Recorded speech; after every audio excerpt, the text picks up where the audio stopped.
Hi, I'm Dr. Terry Silkman.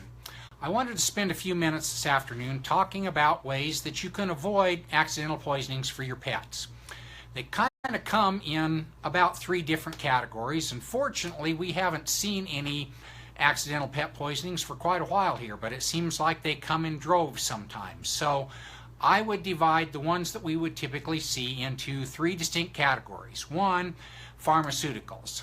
You might be surprised, or maybe not, about how many people forget that their medications would be toxic to pets, just like their medications would be toxic to their children or maybe even other people who can't tolerate them. But we, from time to time, see pets that come in here because somebody left their medication out on the counter or the nightstand or down on the floor even, where the pet can get access to them. And so things like blood pressure medications, behavior modifying medications, certainly cancer therapy medications, all of those things, especially if you have a cat, but even for your dog, all of those things can be toxic. So I guess in the first case, if you have a medication, just kind of think about what you would do if you had small children in your home, and keep them someplace where your pet can't get to them. That seems like kind of common sense, but sometimes common sense really isn't common sense anymore.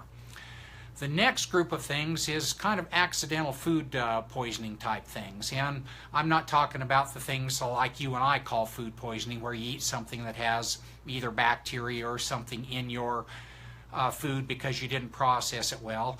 I'm talking about things that you and I would think would be safe, and you and I might even think would be healthy for us and are, but that your pet can't tolerate. So some people know about chocolate. In fact, a lot of people know about chocolate, and I'll address that one. Chocolate can be poisonous, but it's pretty forgiving. Not that I would suggest you try to figure out how much your pet can get, but as far as chocolate goes, it takes about a half an ounce to an ounce of pure chocolate. That's the stuff that comes in the baker's squares that has absolutely no milk or no sugar or no flour in it.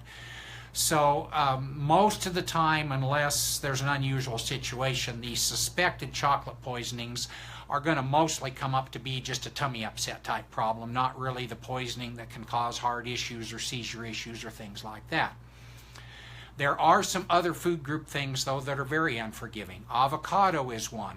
There's something in avocado, I think the toxic principle is something called persin, that we tolerate very well, but our pets don't tolerate. So again, while you're out for late summer stuff and you're having an avocado in your salad or whatever, again, that's one that your pet shouldn't help share with, and I really wouldn't recommend that your pets share your food anyway, but that's one to avoid. Same thing can be said for chives, onions, and garlic.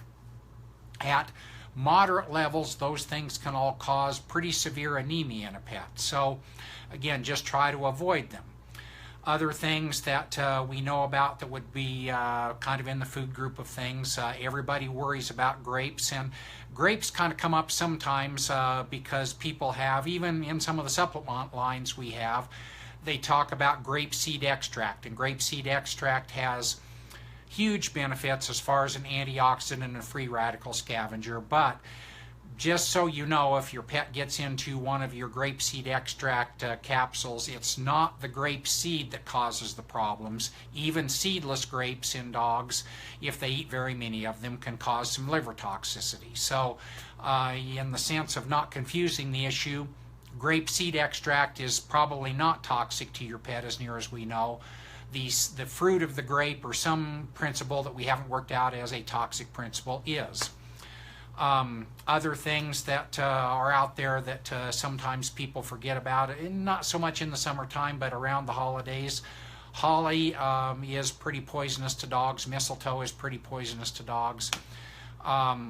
So those are some of the things to avoid. And in terms of this being late season, late August, and the fruit trees dropping, one of the things that you can see, especially if you're in a drought situation where you haven't had much moisture through the summer and your trees are not, I guess, not watered by your lawn system, the cores of apples, the seed in the core, can be cyanide accumulators. So especially in drought condition, that can be a problem.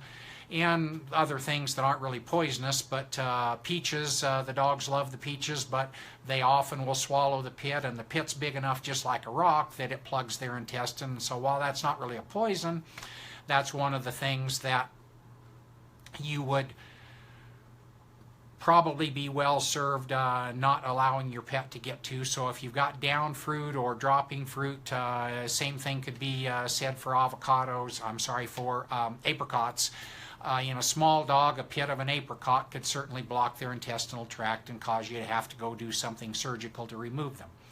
So that's kind of a list of the things that, especially late summer type things, that when you're out having fun or you don't think about things that you might consider to be healthy and nutritious for you that you might want to avoid for your pets. So I hope that you're having a great day, and I hope this information is useful and valuable to you. Thanks for joining us, Fran. Thanks for joining us, Lonnie. Appreciate you guys spending some of your time to follow us. For all of the rest of you, hope you're having a great day. Hope you're living life in sixth gear. Until next time, this is Dr. Terry Silkman.